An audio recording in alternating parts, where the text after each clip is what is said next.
অপর্ণা পালিয়ে গেলে আর্য আবার বাড়িতে ফিরিয়ে আনলে অপর্ণার বাবা আর্যর সাথে অপর্ণার বিয়ে দেয়। হ্যাঁ বন্ধুরা, আমরা এমনটা দেখতে পাব চিরদিনই তুমি যে আমার ধারাবাহিকের আগামী পর্বগুলোতে। বিস্তারিত জানতে ভিডিওতে লাইক দিয়ে শেষ পর্যন্ত দেখতে থাকুন। অপর্ণার বুক ফাটা কষ্ট দেখে তার মা কোনোভাবেই সহ্য করতে পারছে না। ওই মুহূর্তে তার মা ফাইনালি একটা সিদ্ধান্ত নিয়ে নেয়। সে তার মেয়ের কষ্ট কোনোভাবেই হতে দেবে না। এজন্যই তো সে তার মেয়েকে বলে দেয়, অপু তুই এবার পালা। অপু তার মায়ের মুখ থেকে এই কথা শুনে সে তো প্রাণ ফিরে পেয়েছে। সে একটা হাসি দিয়ে আর্য স্যারকে ফোন করে এবং ফোন দিয়ে বলতে থাকে, স্যার আমি আপনাকে প্রথম যেখানে ভালোবাসার কথা বলেছিলাম আমি ওইখানেই আসছি, আপনি ওইখানেই দাঁড়ান।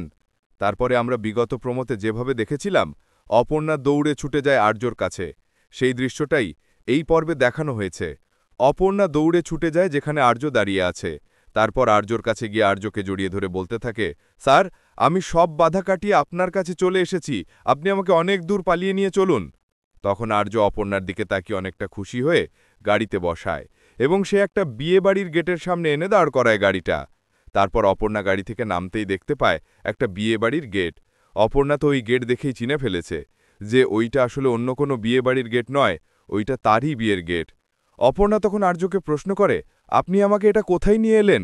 আর্য তখন অপর্ণাকে বলতে থাকে, এটাই আমাদের ভবিতব্য, আমাদের ভবিতব্য যেখানে নিয়ে আসতে চায় আমরা তো সেখানেই যাব। তখন অপর্ণা আর্যর কথা শুনে অবাক দৃষ্টিতে তার দিকে তাকিয়ে থাকে। তো বন্ধুরা, আর্য পালিয়ে বিয়ে করবে না, সবার সামনে সাহস রেখে বিয়েটা করবে। আর হয়তোবা তার বাবা তার মেয়েকে তুলে দেবে এবং সে এটাই মনে মনে ভাবছে তার বাবাই তার হাতে তার মেয়েকে তুলে দেবে। তোমাদের কি মতামত লিখে জানিয়ে দাও কমেন্ট করে। পরবর্তী আপডেট সবার আগে পেতে সাবস্ক্রাইব করুন আমাদের চ্যানেলটি। ধন্যবাদ।